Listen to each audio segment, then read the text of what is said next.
자, 지난밤 사이 미국 시장 분위기를 생생하게 전해드리겠습니다. 이항영의 월가이드 시간이고요. MTN 이항영 전문위원 나오셨습니다. 어서 오세요. 네, 안녕하세요. 네, 안녕하세요.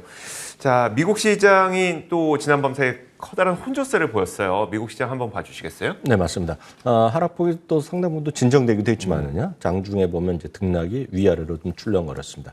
결론으로 보면 지난 금요일에서 이틀째 하락세를 보여줬습니다. 다만 나스닥은 이제 기술주 중심으로나 이미 소비재 이런 것들 더 쉽게 하면 빅테크들이 좀 반등을 시도하면서 거의 이제 보합해서 마감될 수 있었습니다.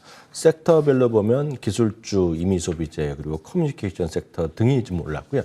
대부분의 섹터들은 많이 좀 하락한 것이 오늘 시장의 특징이 되겠습니다. 가장 이제 관심거리는 역시 요즘은 원자재 가격의 어떤 등락에 관심이 많습니다. 특히 이제 전운이 감돌고 있지 않습니까? 네. 지정학적 요인이 결국 최근 시장의 하락의 주범이라고 다들 아실 텐데요. 오늘 유가가 또 95달러가를 넘어서는 그런 모습을 보이게 됐습니다.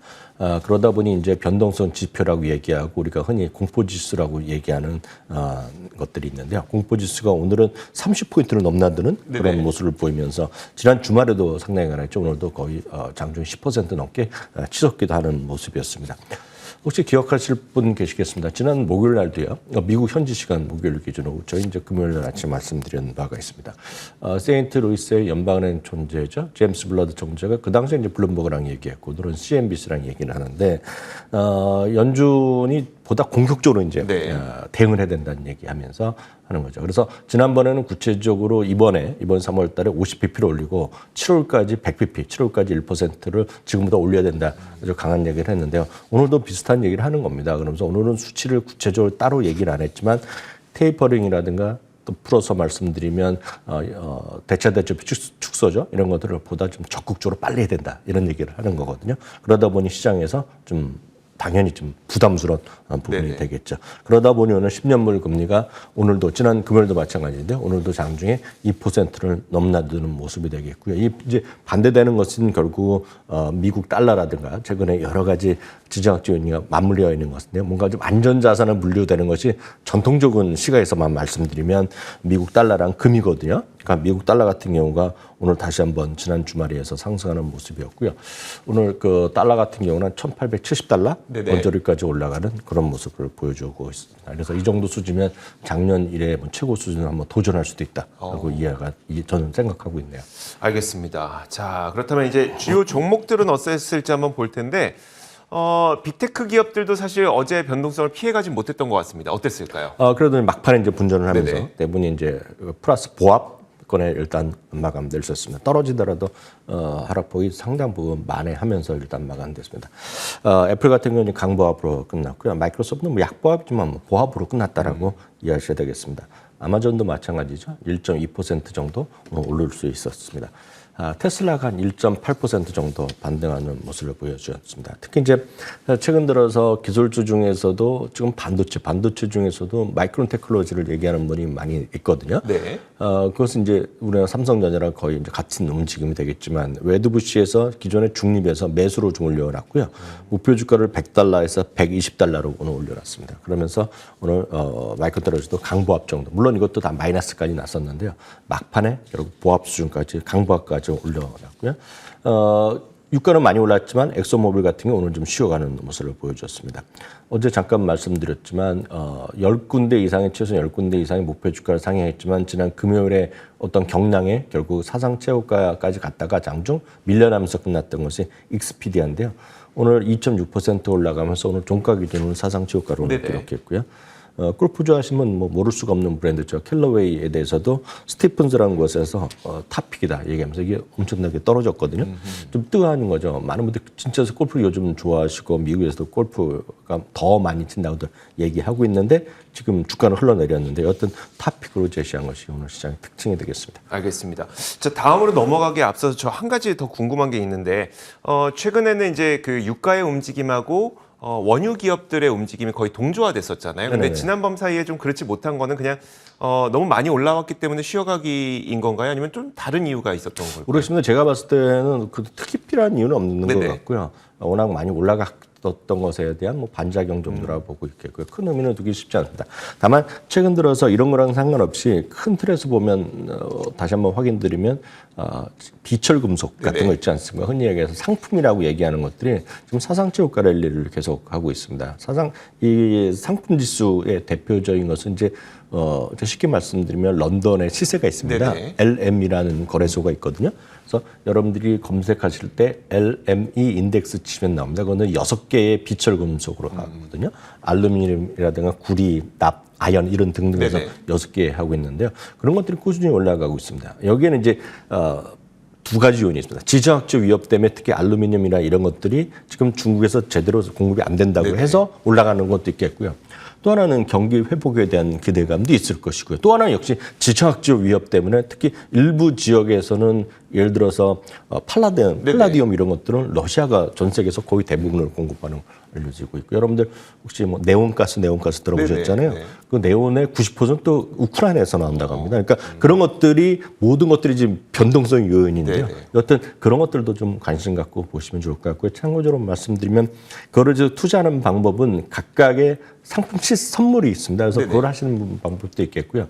말씀드렸던 주요 상품 비철 금속 중에서 알루미늄, 구리, 카퍼요. 그런 걸 포함해서 제일 절대 비중을 차지하는 거를 4개만 모아놓은 ETF가 DBB라는 게 있습니다. DBB 요? 어저께도 말씀드렸는데요. 그 DBB 인덱스 같은 거를 DBB가 그런 비철 금속 4개만 추정하는 건데 그런 것들도 대안이 될 수 있다는 거 참고하시면 되겠습니다. 알겠습니다.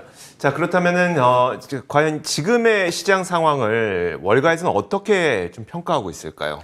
네, 월가도 비슷한 시각이죠. 물론 시장에서 그 기존의 어떤 방향성이 있지 않습니까? 기존의 어떤 시각을 그렇게 바꾼 것은 없습니다.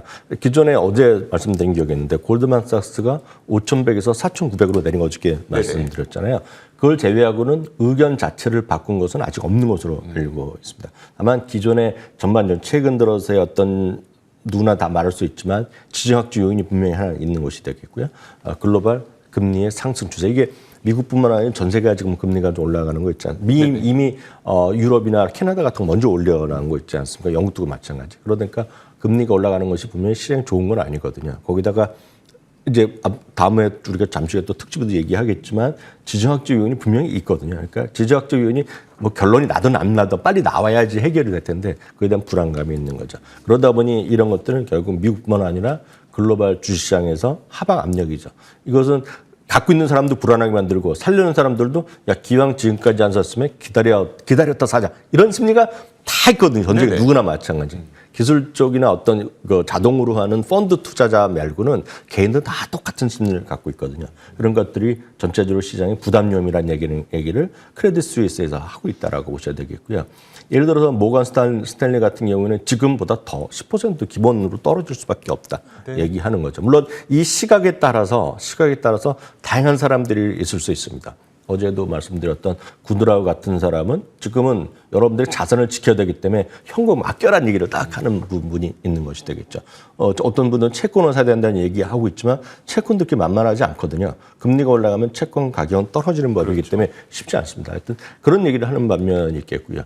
어떤 분들은 주식이 그나마 괜찮다고 하면 주식 안에서도 고를 거 아닙니까? 네네. 예를 들어서 제프리스 같은 경우에는 또 많은 분들이 동의하실지 모르겠지만 많이 떨어진 거에서 찾는 분들도 있을 것이고요. 다 떨어지면 억울하잖아요. 네네. 그중 가치가 있는 거 있을 거 아닌 얘기죠. 그런 걸 사는 사람도 있을 것이고요. 이게 더 떨어질 거다 앞으로 시장에. 그러면 그나마 채권보다 주식이 낫다 그러면 흔히 얘기해서 가치주라든가 아니면 예를 들어서 그걸 가치주라 표현할 수 있고 어떤 분들은 방어적 주식이라 방어적에서 군산 그 무기 만드는 게 아니라 순수하게 방어적 섹터에 있는 주식을 할 수가 있겠고 또 하나는 퀄리티 주식을 하는 분들이 있습니다. 그러니까 다양한 시각이 있다라고 보셔야 되겠는데 오늘 탐리 같은 경우에는 최근 들어서 뭐 하루가 멀다 하고 지금 2월 시장 2월에서 많은 분들이 동의하지 못할 것 같지만 2월에 지금 사상지역과 더 간다는 얘기입니다. 네. 그러니까 보름밖에 안 남았잖아요. 네네. 갈 수 있다는 얘기를 하고 있습니다. 특히 이제 이분은 지나치게 하락한 기술주들이 너무나 많다는 겁니다. 아마 많은 분들이 주식을 갖고 계신 분 중에 지금 30-40%가 아니라 뭐 반에 3분의 1 떨어진 거 꽤 있을 겁니다. 맞아요. 찾아보면은요. 그러니까 그런 것들을 예를 들어 드는데 이분은 특이하게 오늘 쇼피파이라는 주식을 얘기하고 있어요. 이분 얘기는 고점 대비 50%에다가 올해만 들어서도 한 40% 넘나들게 오늘 하락을 했거든요. 그런데 이분은 쇼피파이를 예를 들어서 뿐이고 많은 분들이 한번 생각하실 때 도움이 되게 해서 오늘 이걸 갖고 왔는데 두 가지 기준을 본다는 겁니다. 네. 주식을 선택할 때 많이 떨어진 건 다 똑같잖아요. 네. 그중에 두 가지인데 첫 번째는 시스템을 완전히 바꾼 기업이죠. 이분은 경제 시스템을 바꿨다고 표현하고 있지만 그걸 풀어서 얘기하면 파괴적 혁신 기업을 얘기하는 겁니다. 이분. 네. 이 시각은. 그래서 이 세상에 없던 새로운 시스템을 만든 거죠. 예를 들어서 쇼피파이가 나오기 전에는 개인 기업들이 온라인에서 물건을 그 어떤 진열을 하고 네. 진열을 한다고 표현은 그렇지만 네네. 웹사이트 올리고 팔고 결제하고 이런 거가 쉽지 않았잖아요. 그렇죠. 그런 것을 대신 해주는 기업이라는 것이 하나의 첫 번째입니다. 이건 여기도 됐고 결제 관련해서 다 모바일을 시작했다거나 새로운 것들은 그러니까 배달하는 것도 마찬가지예요. 그렇죠. 예전에는 개별 기업이 배달해 줬다면 우리나라도 어디죠? 배달의 민족 이런 쪽 요기요 이런 데가 네.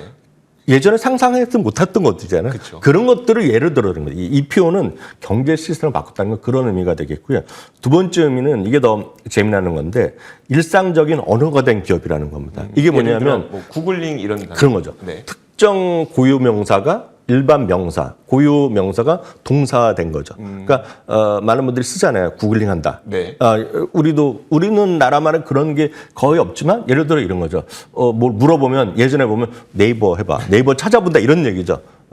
영상 본다는 걸 유튜브 본다는 거죠. 네. 그런 의미로 얘기한다는 거죠. 그러니까 그런 것들이 지금 꽤 있다는 겁니다. 그래서 그런 것들이 이분의 기본 지수액각은 다 빵이란 것들이 다 그런 거란 얘기를 하고 있고 기본적으로 쇼피파이 같은 걸 예를 들었다 말씀드리고 싶습니다. 그래서 그 정도로 보고 있고 여전히 이분은 뭐 에너지를 기본적으로 사야 된다는 얘기를 네네. 여전히 하고 있습니다. 한편 말이 나온 김에 오늘 이분은 작년에는 이제 이분이 계속해서 비트코인이 10만 달러 간다 그랬는데 그러니까요. 안 갔잖아요. 네네. 이번에는 이제 올해는 10만 달러가 안 가서 아쉽지만 올해 쉽게 20만 달러 갈 수 있다는 얘기하는 건데 그 20만 달러가 됐건 10만 달러가 됐건 이분의 기본적인 탐내 기본적인 시각은 하나입니다. 하나거든요.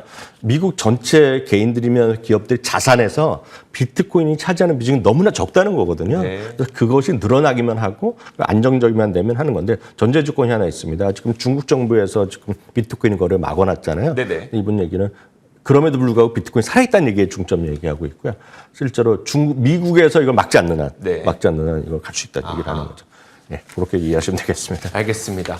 자, 이렇게 지난 밤 사이 미국 시장에서 어떤 일이 있었는지와 함께 최근 들어서 거의 한 2년 동안 시장을 굉장히 잘 맞췄다고 꼽히는 두 명의 사람 중에 한 분이죠. 톰 리의 그 시각까지도 전해주셨습니다. 자, 지금까지 미국 증시의 분위기를 생생하게 전해드렸습니다. 이항영의 월가이드 시간이었었고요. MTN 이항영 전문위원 함께했습니다. 고맙습니다.